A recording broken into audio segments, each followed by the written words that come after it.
की बच्ची के साथ बलात्कार हो रहा है, आप निष्पक्ष हो जाएंगे? आपको पक्ष तो लेना होगा ना। या आप जो कहते हैं कि इन मसलों पर निष्पक्षता चाहिए, इन मसलों पर निष्पक्षता कैसे हो सकती है जब वतन की, जब धरा की, जब लोकतंत्र की, जब हिंदुस्तान की, जब भारत की बात आती है तो इसमें निष्पक्षता कैसे हो सकती है?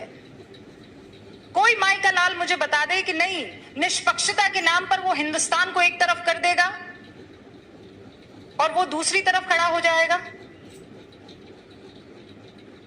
तो ऐसे में अगर कोई कह दे कि आप निष्पक्ष नहीं हैं तो मुझे कबूल है। अगर हिंदुस्तान के साथ खड़े रहना, उसके मूल्यों के साथ खड़े रहना, उसके लोकतंत्र के साथ खड़े रहना निष्पक्षता नहीं है तो मुझे कबूल है।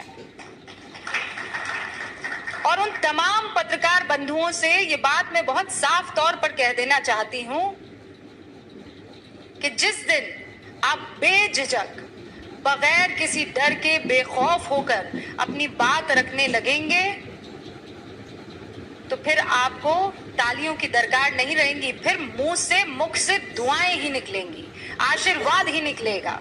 और फिर आपको ये नहीं सोचना पड़ेगा कि मैं जाऊंगा तो 4 लोग मेरे लिए तालियां बजाएंगे कि नहीं बजाएंगे।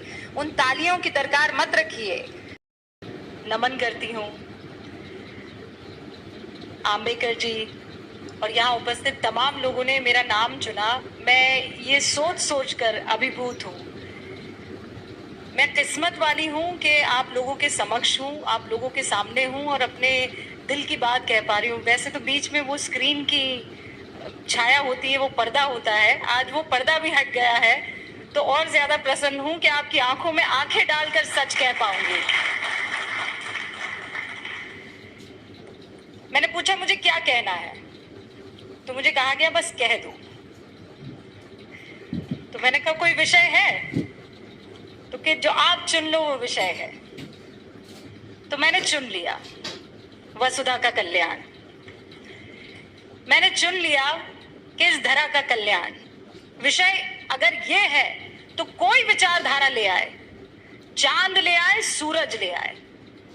अगर देश प्रेम सर्वोपरि है तो फिर सब कबूल है, सब चल जाएगा। कोई विषय चल जाएगा, कोई समाज चल जाएगा, कोई धर्म चल जाएगा, कोई पंथ चल जाएगा, कोई लिंग चल जाएगा। अगर देश प्रेम है तो सब चल जाएगा। और ये मैंने कहीं और नहीं, इसी जमीन पर, हिंदुस्तान में, भारत में हर आंखों में देखा है, उसे महसूस किया है। और वही काम मैं स्क्रीन पर भी करने की कोशिश करती हूँ। लोग कहते हैं आप कहते वक्त सोचती नहीं है। तो मैं कहती हूँ सोचती हूँ, इसीलिए कह पाती हूँ। और सोचती ये हूं कि अगर आज मैं रुक गई तो फिर मेरे बच्चे रुक जाएंगे, मेरे बच्चों के बच्चे रुक जाएंगे। तो जो गलत है कह दो और जो सच है फख्र से कह दो कि ये सच है। और यही मेरी कोशिश भी रहती है। और इतना प्यार, इतना प्रेम मुझे मिलता है कि फिर मुझे पलट कर देखने की जरूरत नहीं पड़ती है। और ये आप लोगों का सम्मान है। आज जिस कार्यक्रम में मैं उपस्थित हूँ, मुझे याद है स्कूल में जब छोटी थी, 5वीं कक्षा में रही होंगी, तो हिंदी की मेरी बड़ी स्ट्रिक्ट सी टीचर थी। तो उन्होंने देवऋषि नारद जी के बारे में एक कहानी मुझे सुनाई, बच्चों को सुनाई। और वो कहानी मैं चाहती हूँ कि आपके समक्ष भी रखूं। तो नारद जी तो आज तो क्या वाईफाई है, क्या 5G है, क्या 4G है। नारद जी ने तो उसका इस्तेमाल बहुत पहले ही कर लिया था। प्लेन व्लेन की जरूरत नहीं थी, वो टेलीपोर्ट करते थे, तीनों लोकों में जाकर अपनी बात कहते थे। तो कहानी ये शुरू होती है कि नारद मुनि अपने अंदाज में स्वर्ग लोक में घूम रहे थे, नारायण नारायण कहते हुए। तो अचानक उनको कुछ सूझी, तो उन्होंने भगवान का रुख किया और भगवान से कहा,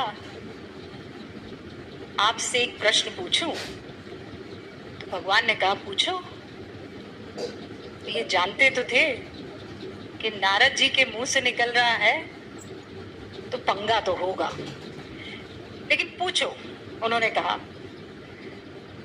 कहा, भगवान ये बताइए कि आपका सबसे प्रिय कौन है, आपके हृदय में कौन वास करता है, कौन है जो जिससे आप प्रेम करते हैं, स्नेह करते हैं। तो भगवान मुस्कुराए और उन्होंने पृथ्वी की ओर देखा और वहां इंसानों का टोला था, इंसानों की बस्ती थी। कोई किसी काम में लगा हुआ था, कोई लकड़ी काट रहा था, कोई खेती कर रहा था, कोई अपने हिसाब का जो उस वक्त काम था वो कर रहा था, कोई महिला खाना बना रही थी। तो प्रभु मुस्कुराए और उन्होंने कहा कि ये मेरे दिल में वास करते हैं, इनसे मुझे बड़ा स्नेह है। तो नारद जी को बड़ा गुस्सा आया। तो उन्होंने कहा कि आप मनुष्य की बात कर रहे हैं? तो प्रभु मुस्कुराए और प्रभु ने कहा मनुष्य की बात कर रहा हूं। तो उन्होंने कहा अरे नारायण नारायण मैं करता फिरता हूं, ऐसा कोई पल, ऐसा कोई वक्त नहीं गुजरता कि मेरे मुख से नारायण नारायण ना निकले। और आपको प्रसन्न करता है मनुष्य, आपको पसंद आता है मनुष्य, आपका स्नेह मनुष्य से। तो प्रभु फिर मुस्कुराए, उनकी अपनी लीला। उन्होंने कहा कि इस मनुष्य को मैं छोड़ दूंगा, तुम बस ये मेरा जो इम्तिहान है उसे पास कर लो। तो नारद जी ने बोला ऐसा कौन सा इम्तिहान है कि मैं पास ना कर पाऊं? प्रभु आप कहिए करना क्या है? तो प्रभु ने देव ऋषि को कटोरा दिया बड़ा सा और उसे एकदम एज तक दूध में भर दिया।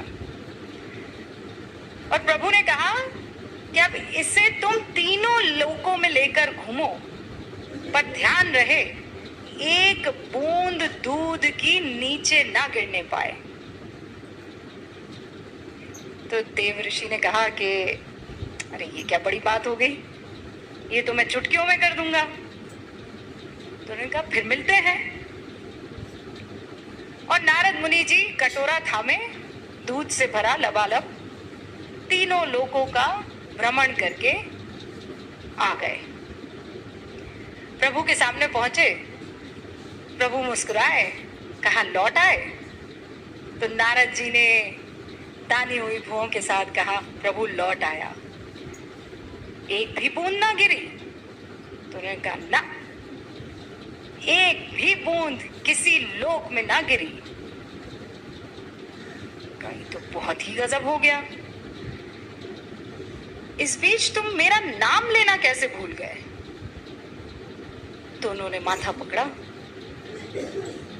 उन्होंने कहा प्रभु ये तो बड़ी गलती हो गई, मैं सोच रहा था कि दूध ना गिरने पाए, मेरा तो सारा ध्यान दूध के कटोरे पर था, नारायण तो मुख से निकला नहीं।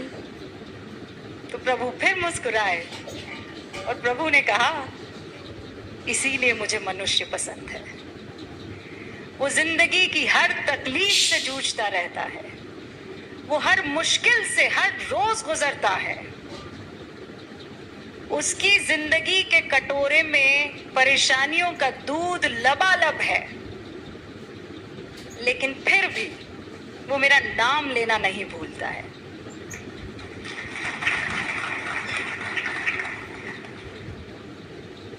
तो देव ऋषि भी मुस्कुराए, हाथ जोड़े और कहा प्रभु की लीला अपरंपार है, नारायण नारायण, और मनुष्य भी कमाल है। तो आज जब मैं दिल्ली से यहाँ का सफर कर रही थी तो एक बार फिर से देव ऋषि नारद मुनि मेरी आंखों के सामने थे, मेरा बचपन मेरे सामने था, और वो बुजुर्ग हिंदी की टीचर जो इसी अंदाज में कहानी कह रही थी, और मुझे लगता है इससे बेहतर कह रही थी वो, और मैं टकटकी लगाए उन्हें सुन रही थी और ये जानने की कोशिश कर रही थी कि कौन बेहतर होगा, मनुष्य कि देव ऋषि नारद मुनि। लेकिन प्रभु की लीला। अब इसे आप कट्टू जोड़ दीजिए पत्रकारिता में। हाँ, हमें करप्शन उजागर करना है, देश की नीतियों पर तमाम तरीके की राजनीति पर हर तरीके की कवरेज करनी है। क्राइम भी हो रहा है, महिलाओं के उत्थान की बात करनी है, समाज के कल्याण की बात करनी है, तो ये कटोरे में दूध है। लेकिन क्या इस बीच मैं इस धरा के कल्याण को भूल जाऊंगी? वो भी मुझे ध्यान रखना है। और एक पत्रकारिता का उसूल हमें सिखाया गया था, सत्यम शिवम सुंदरम। लेकिन सत्य हमेशा सुंदर हो ये जरूरी नहीं है। और जिस दिन मेरे पत्रकार बंधुओं ने ये समझ लिया, ये जान लिया कि सत्य कड़वा होता है और उसे पीना भी सीखो और उसे पिलाना भी सीखो। कई बार ये दुखी कर सकता है, लेकिन अगर सत्य को अपनाएंगे नहीं तो फिर आगे बढ़ नहीं पाएंगे। वो कहते हैं या तो आप इस तरफ आ जाती हैं या इस तरफ आ जाती हैं, कोई ग्रे एरिया भी छोड़ दीजिए। लेकिन जब आप धरा की बात करते हैं तो वहां कोई ग्रे एरिया छूटता नहीं है, फिर तो सच होता है या झूठ होता है। और हर बार आज के दौर में मैं ये महसूस करती हूँ, क्योंकि आप सभी लोग सोशल मीडिया पर होंगे, आप कुछ लिख दीजिए, आपके ऊपर बौछार होने लगती है। प्यार कम होता है, नफरत की बौछार ज्यादा होती है। तो क्या वो आपको कुछ कहने से रोक देगा? ये आपको तय करना है। क्या उन गालियों से आप सत्य सामने रखना छोड़ देंगे? ये आपको तय करना है। और मैं हमेशा अक्सर जहां जाती हूँ ये कहती हूँ कि मैं आइसक्रीम नहीं हूं कि जिसे देखकर, जिसे सुनकर हर कोई खुश हो जाए। मैं एक पत्रकार हूं और पत्रकारिता में दो पक्ष ही होते हैं।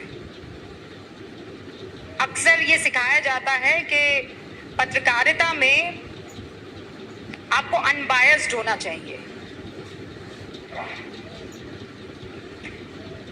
बहुत लोग मेरी बातों से इत्तेफाक नहीं रखेंगे, लेकिन मुझे ये कहना आप लोगों के सामने जरूरी है। जब देश की बात आएगी, वतन की बात आएगी, तो इसमें अनबायस्ड कोई कैसे हो सकता है? एक आतंकवादी दनादन गोलियां चला रहा है। आप सोचिए, ये सोचिए कि इस वक्त इस जमीन को किस चीज की जरूरत है? इस जमीन को निडरता की जरूरत है, इंस्पेक्शन की जरूरत है, आत्मचिंतन की और मंथन की जरूरत है। और फिर मैं कह रही हूं, कोई विचारधारा हो ना, किसी को चांद पसंद है, कोई ना, किसी को सूरज पसंद है, कोई ना, पर है तो धरा ही के ना, है तो धरती ही के। और जब तक वो धरती में सम्मिलित है, वो चांद हो कि सूरज हो, वो हमारे हैं और हम उनके साथ खड़े हैं। अपनी बात को मैं यहीं विराम देती हूं, लेकिन इस उम्मीद के साथ कि मेरे जैसी उन तमाम आवाजों को आपका आशीर्वाद हमेशा मिलता रहेगा। और जब तक आपका आशीर्वाद रहेगा, जब तक हिंदुस्तान की जनता की आंखों में जो ऐसी चमक मैं देख पा रही हूं, चमक रहेगी, हिंदुस्तान को विश्व गुरु बनने से फिर कोई नहीं रोक सकता है।